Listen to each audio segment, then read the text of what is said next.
sa Papa Dudut Stories. Ikaw ay Isang magandang gabi po sa inyo, Papa Dudut. Tawagin niyo na lamang po ako sa pangalang Loy. 36 years old at nagmula sa Cabuyao, Laguna. Isa ako sa mga masasabing loyal listener ninyo at kahit na ng ibang bansa ako para sa pagtatrabaho ay hindi pa rin po ako nakakalimot na makinig sa inyo kapag may time. Siya nga pala isa akong chef sa isang cruise liner at ang ibabahagi kong kwento ay may kinalaman sa aking buhay, pag-ibig na nagsimula nang makapagtrabaho ako sa cruise liner. Nagdesisyon akong mag-ibang bansa dahil marami akong sinusuportahan. Una ay mga kapatid ko at pangalawa mga pinsan ko. Wala na akong mga magulang dahil ang nanay ko ay nakapiit sa bilangguan dahil sa pagpatay niya sa tatay ko. Nakapagtapos naman ako ng pag-aaral dahil sa pagsusumikap ko. Kaya nga nang makapagtrabaho ako ay nag-decide akong ibahagi sa mga mahal ko sa buhay ang biyayang ibinigay sa akin ng Diyos. Samantala isang araw habang nakadaong ang cruise line namin sa pier ng bansang Algeria. Nagkaroon ako ng pagkakataon na tawagan ang aking pamilya na nasa Pilipinas. Hello Ate Loy, ikaw ba yan?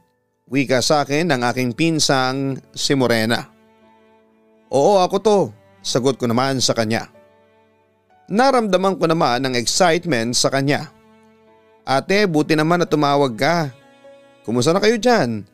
Tanong ko kay Morena. Heto, mabuti naman kami dito. Si tatay may trabaho na ulit. Sina Alfred at Rexy naman parehong nasa honor roll. Tuwang-tuwa na kwento niya sa akin. Wow naman, naku. Pakisabi sa dalawang kapatid mo na binabati ko sila. Papadalhan ko sila ng regalo sa susunod na buwan.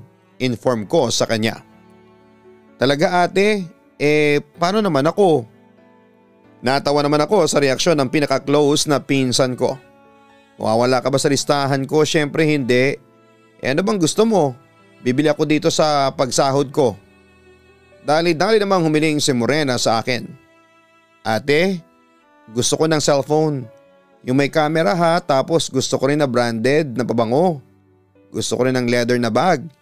Ibili mo ko nung branded ha. Padala ka ng maraming chocolates. Teka, nasan ka na ba ngayon ate? Tanong niya sa akin. Nandito yung cruise liner namin sa Algeria. Sagot ko naman. Ano bang mabibili dyan sa Algeria? Usisa pa ni Morena sa akin. Meron dito mga leather jackets, tapos mga alahas. Nagkaroon naman siya ng ideya sa sinabi ko. Ay ate, ibili mo ko ng hikaw ha. Gusto ko ate yung 24 karat ha. Sige, ibibili ko kayo ng gintong alahas dito. Pangako ko sa kanya. At saka ate, samahan mo na rin ng pera, yung padala mo. Kailangan ko kasi ng perang pambayad sa class outing namin sa Boracay. Nirequired kami ng professor namin eh. Dagdag na request pa niya sa akin. Magkano bang kailangan mo? Hindi ako sigurado ate, pero okay na siguro ang $200? Nahihiya niyang sagot sa akin. Kailan namin makukuha yung padala mo? Tila nasasabik pa niya ang tanong sa akin. Magpapadala ko sa katapusan. Basta lahat ng ibinili niyo ipapadala ko. Yun naman ang pinangako ko sa aking pinsan. Pagkatapos noon ay nagpaalam na ako sa kanya dahil babalik na ako sa aking cabin. Samantala habang nagpapahinga sa aking cabin ay may kumatok sa pinto. Agad ko yung binuksan at nagulat ako nang tumambad sa akin ay si Jagger. Jagger? Anong ginagawa mo rito? Halika, pasok ka sa loob. Dali, baka may makakita sa'yo. Nagmamadali kong sabi kay Jagger at hinila ko na siya papasok sa aking cabin kasi baka may makakita pa sa kanya. Teka, bakit ka ba nandito? Tanong ko pa sa kanya. May gusto sana akong ibigay sa iyo eh. Heto mga prutas. Aniya sabay bigay sa akin ng isang paper bag na naglalaman nga ng mga mansanas at iba pang mga prutas. Dapat kanina ko pang binigayan sa iyo. nung magkasabay tayo kaso nagmamadali ka. Kaya ngayon ko lang naibigay at saka napansin ko pagod na pagod ka kanina sa trabaho. Tamang-tama, pampawala to ng pagod. Dagdag pa niya. Napangiti naman ako kay Jagger. Handa mo talagang isakripisyo yung trabaho mo para lang maibigay sa akin to. Loy, may tanong ako sa'yo. Si Jed ba nanliligaw ba siya sa'yo? Maya-maya tanong ni Jagger sa akin. Parang nahihiya pa nga siyang itanong yon sa akin nung una. Agad naman akong sumagot. Naku hindi, magkaibigan lang kami noon. Akala mo lang siguro nanliligaw siya sa akin pero ang totoo, si Emily ang nililigawan noon. At kung kaibigan ko si Emily lumalapit siya sa akin para humingi ng tulong. Ganun ba? Pagkatapos noon ay huminga siya ng malalim. Tila ba parang nabunutan siya ng tinik? O parang nabunutan ka ng tinik ha? Puna ko sa kanya habang natatawa. Siyempre nagbabala kasi akong, alam mo na, manligaw sa'yo. Loy, curious lang ako ha. Nag-i-entertain ka ba ng manliligaw? Nahihiya pa niyang response sa akin. Siyempre nagulat naman ako sa kanyang sinabi kaya hindi ako nakakibo. Nagpatuloy naman si Jagger. Ang totoo niya na desidido na akong manligaw kaso hindi ko alam kung paano sisimulan. Di manligaw ka, pagpayag ko sa kanya na manligaw sa akin. Basta gawin mo na lang pero hindi ako nagbibigay ng assurance ha. Yon ang paalala ko sa kanya. Siyempre depende pa rin yon sa mga efforts niya at sa pagdevelop ng aking feelings para sa kanya. At yun nga papadudot, kinabukasan ay nanligaw na siya sa akin. Dagad ko rin namang sinagot pagkaraan ng isang buwan nang ma-realize ko rin na na-develop na ang feelings ko para sa kanya. Hindi naman ako nagkamali sa desisyon kasi sweet at malambing si Jagger. Mahal na mahal namin ang isa't isa kung kaya't umabot kami ng 5 taon bilang magkarelasyon. Hanggang sa isang araw ay napagdesisyonan na naming magpakasal. Oo, kampante na kami ni Jagger na kami na talaga ang magkakatuluyan kaya nagsimula na kaming mag-prepare noon sa aming kasal. Samantalang naging magkaibigan sina Jagger at pinsan kong si Morena. Hinayaan ko lamang yon kasi wala namang masama. Both sa very committed sa akin ang fiancé ko. Yun ang akala ko. Dahil ilang buwan pagkatapos ng aming 5th anniversary ay tila unti-unting nagbago ang ugali ni Jagger na nauuwi sa madalas na pagkakalabuan. Marami din akong naririnig ng mga usapan na nililigawan ni Jagger ang pinsan ko pero nagbibingi-bingihan ako noon. Masakit sa akin ang lahat ng mga naririnig ko at napapansin ko sa dalawang yon at tila may pagtitinginan sa pagitan nila. Pero dahil mahal ko nga si Jagger ay hindi ko napapansin yon. Bukod sa tiwala naman ako sa boyfriend ko at sa pinsan ko na hindi nila ako lolokohin. Pero nagkamali ako dahil isang araw ay isang katotohanan ang aking natuklasan. Nahuli ko sina Jagger at Morena na naglalampungan sa likod bahay habang wala sina tita at mga pinsan ko. Jagger? Morena? Anong ibig sabihin nito ha? Mga walang hiya kayo? Sigaw ko sa kanya. Loy, magpapaliwanag ako. Pero naputol yon dahil ano pa ang ipapaliwanag niya sa akin. Kitang-kita ng dalawang mata ko na nagtataksil kayong dalawa sa akin. Halos nagwawala akong sabi sa kanila. Tapos ay nasampal ko pa noon si Jagger at si Morena.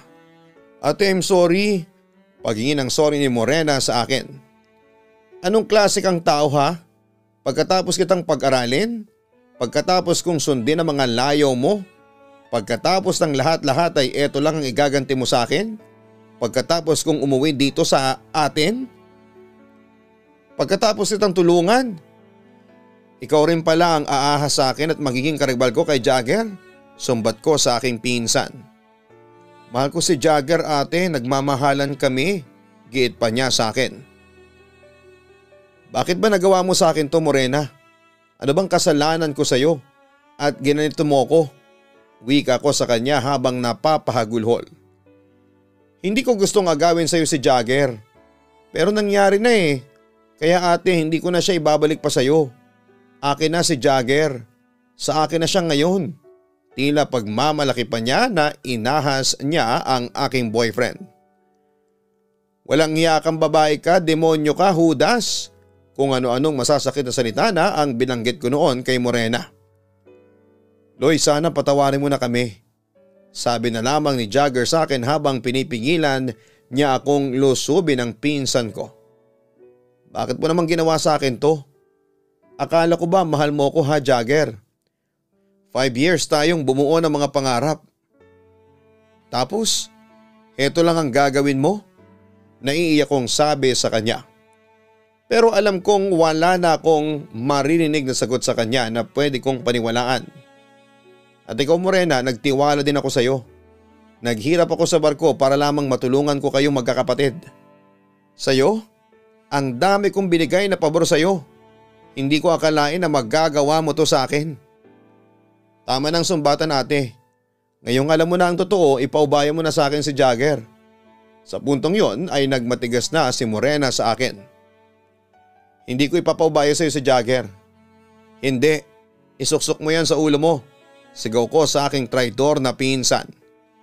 Loy, hindi na matutuloy ang kasal natin. Seryosong pahayag pa ni Jagger. Siya na ang gusto kong pakasalan at hindi na ikaw. Dagdag pa niya. Makakakita ka pa ng lalaki magmamahal sa iyo, ate. Hindi pa huli ang lahat sa iyo. Huwag mo nang ipagpilitan pa ang sarili mo sa taong alam mo na wala nang pagmamahal sa iyo. Sarkastikong payo naman ni Morena sa akin. Anyway, ate, ubarin mo na pala yung engagement ring na ibinigay sa iyo ni Jagger. Ibigay mo na sa akin yan. Kasi ako na ang pakakasalan ni Jagger. Kaya akin na, dali. Natulala ako sa sinabing yon ni Morena. Hindi ko akalain na masasabi niya sa akin ang mga ganong klase ng salita. Jagger, baby ko, ibili mo na lang ako ng bagong engagement ring ha. Sabi na lamang ni Morena nang hindi ko ibigay sa kanya ang suot kong engagement ring. Mga walang hiya talaga kayo? Tandaan niyo to, hindi pa tayo tapos. Nang gigigil na galit na sabi ko sa kanilang dalawang Judas. Papadudot ng lumo ako sa nasaksihan at nalaman ko mula sa dalawang taong pinagkatiwalaan ko. Hindi ko lubos akalain na magagawa nilang traidorin ako. Sobra ako nasaktan at halos maubos noon ang luha ko sa mata dahil sa kakaiyak. Pero kahit na ganoon ay umaasa pa rin ako na sana panaginip lang ang lahat. Na sana'y magising na ako sa bangungot na yon ng aking buhay. Papadudot mahal na mahal ko si Jagger.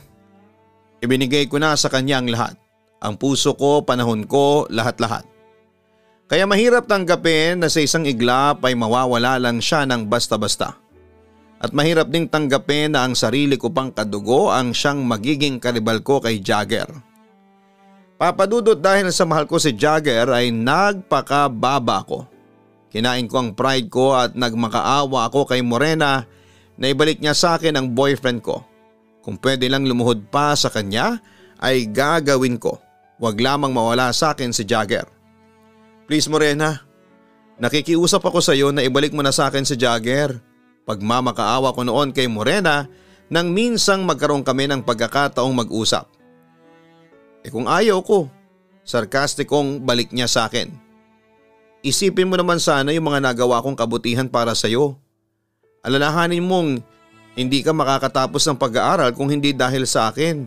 Paalala ko sa kanya. Teka, ano to, sumbatan na? Sa puntong yon ay diniretsa ko na si Morena. Oo, sinusumbatan kita. Marami kasi akong ginawang pabor sa iyo pero sa kabila ng kabutihan ko, eto lang ang ginawa mo. Ate, actually, hindi ko naman nakakalimutan yung mga pabor na ibinigay mo sa akin.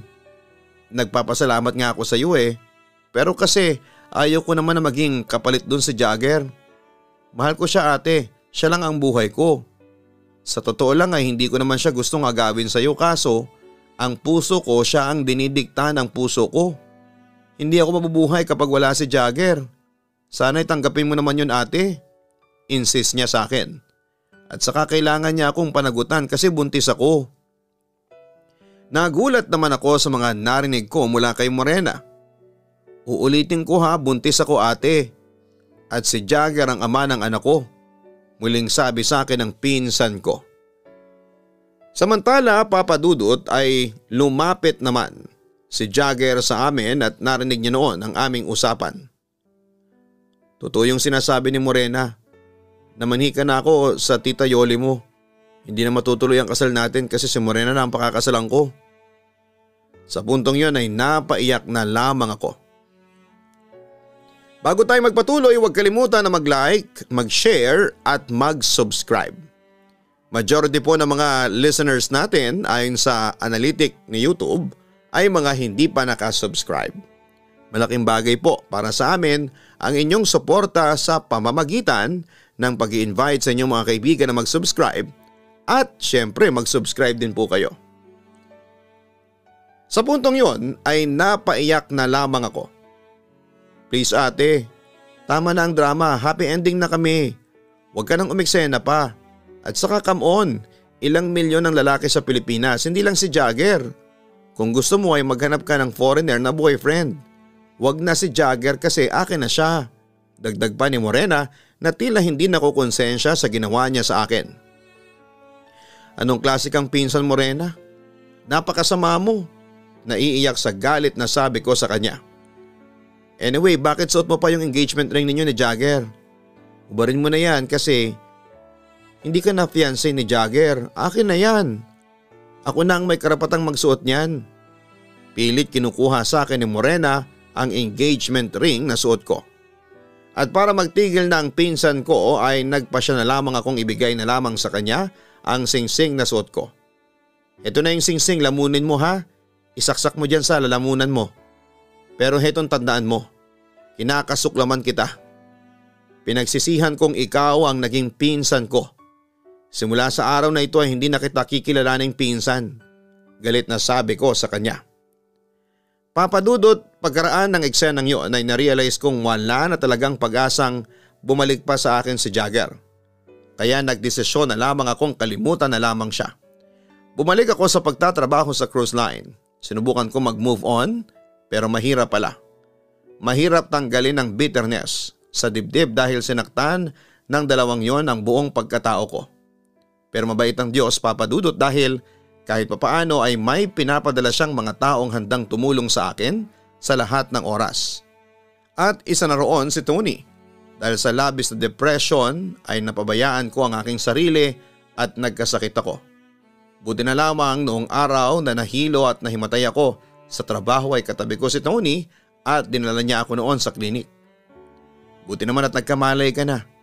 Kumusta ka na? Ano na ang nararamdaman mo? Nag-aalalang tanong sa akin ni Tony. Medyo sumasakit pa rin ang ulo ko. Sagot ko naman sa aking concerned na kaibigan. Masyado ka kasing stress at saka napapabayaan mo ng katawan mo. Nga pala, heto yung mga gamot na ipapainom ko sa'yo. Sabi ng doktor.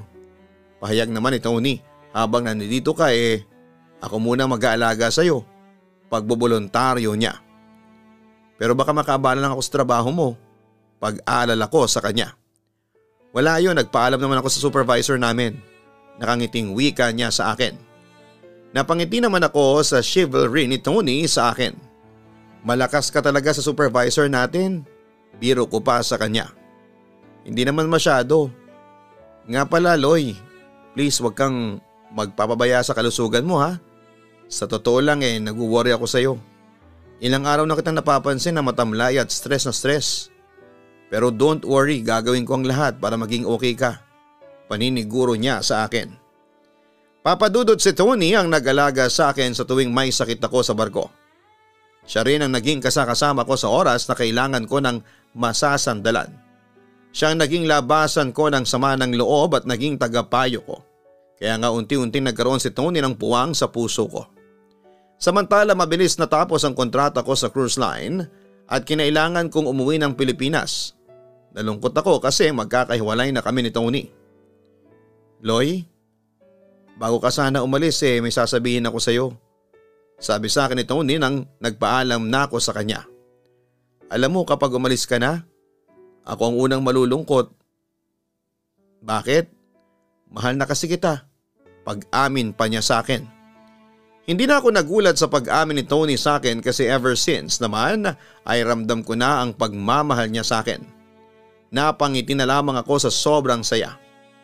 Ang totoo niyan matagal ko nang gustong sabihin sa iyo to. Pero alam mo na, hindi ako pinanganak ng malakas ang confidence sa sarili. Pagpapatuloy pa niya. Noon pa lang naramdaman ko nang may special ka ng pagtingin sa akin. Alam mo, kami mga babae malalakas ang pakiramdam namin. Ang sabi ko naman sa kanya. Hindi ako nagmamadali. Handa naman ako maghintay sa iyo. Hayaan mo lang ako ipakita at iparamdam sa iyo na sincero ako sa mga sinasabi kong mahal kita. Yun naman ang pangako niya sa akin. Tama ka. Wala pa akong sagot sa ngayon. Siguro pagbalik ulit dito, saka pa lang ako magkakaroon ng sagot. Sagot ko naman kay Tony. Hintayin ko ang araw na yun, Loy. Ako na siguro ang pinakamasayang lalaki sa pagbabalik mo. Loy, mahalin mo lang ako. Gagawin ko ang lahat para maging masaya ka lang. Hindi ko gagawin sa iyo ang ginawa nila. Paniniguro pa niya sa akin. Napangiti at napayakap naman ako sa aking kaibigan. Salamat sa pagmamahal, Tony. Hihintayin kitang bumalik, Loy. Pangako, sabi pa niya sa akin. Pagkatapos noon ay nakauwi na ako sa Pilipinas noong March 7, 2019. At makalipas ang 6 na buwan ay muli akong bumalik sa cruise line para muling makasama si Tony. At doon ay isang desisyon na ang aking ginawa. Tinanggap ko na ang pagmamahal ni Tony sa akin. Papadudot sa ngayon ay 3 years na kaming magkarelasyon ni Tony at going stronger pa rin kami. Katunayan ay malapit na rin kaming ikasal sa susunod na taon. Masaya naman kaming pareho sa aming desisyon at ramdam na ramdam kong si Tony talaga ang lalaking nakalaan para sa akin. Tungkol naman kina Jagger at Morena ay pinagpasadyos ko na lamang sila. At saka wala na rin akong sama ng loob kahit pa magkaharap-harap kami. Katunayan may komunikasyon kami ni Morena ngayon at nagpapadala pa rin ako ng mga regalo at pera kina tita at sa lahat ng mga pinsan ko kasama na si Morena. Papadudot hanggang dito na lamang ang sulat ko at umaasa ako na mababasa po ninyo ito at mapiling i-upload sa inyong YouTube channel. Maraming salamat at muli isang magandang gabi sa inyong lahat. Lubos na nagpapasalamat, Loy. Maraming salamat kay Loy sa pagsulat mo sa Papadudot Stories. Nakakalungkot na malaman na yung sarili mong pinsan at pinagkatiwalaan mo ng mahabang panahon ang siyang nagtraidor sa'yo. Hindi sa nagja-judge tayo pero si Morena ang tipo ng taong oportunista. Walang utang na loob. Mabait lamang pag may kailangan sa'yo. Pero kapag nakuha na niya ang gusto niya ay parang basahan ka na lamang na iisang tabi o itatapon. Ganun pa man ay happy na rin kami sa iyo, Loy, dahil napatawad mo na sina Morena at Jagger. Let us forgive but not forget. Mag-ingat ka na sa kanila at huwag basta-bastang magtitiwala. Samantala, God is good at all times dahil ibinigay niya sa iyo, Loy, si Tony. Way better than Jagger. Good luck and advance wishes sa pag-iisang dibdib ninyo sa susunod na taon. Hanggang sa muli, ako po ang inyong si Papa Dudut. Huwag kalimutan na mag-like, share and subscribe. Maraming salamat po sa inyong lahat. Ang buhay ay mahiwaga, laging may lungkot at saya. Sa Papa Dudut Stories, laging may karamay ka.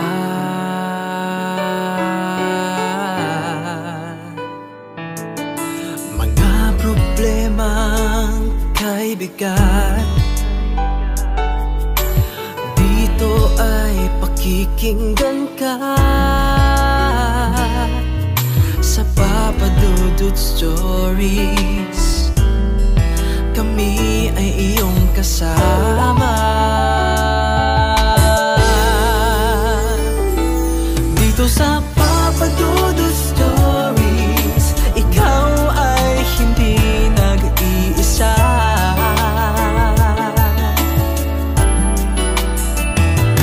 Dito sa Papa Dudut Stories, may nagmamahal sa'yo. Papa Stories. Papa Dudut Stories.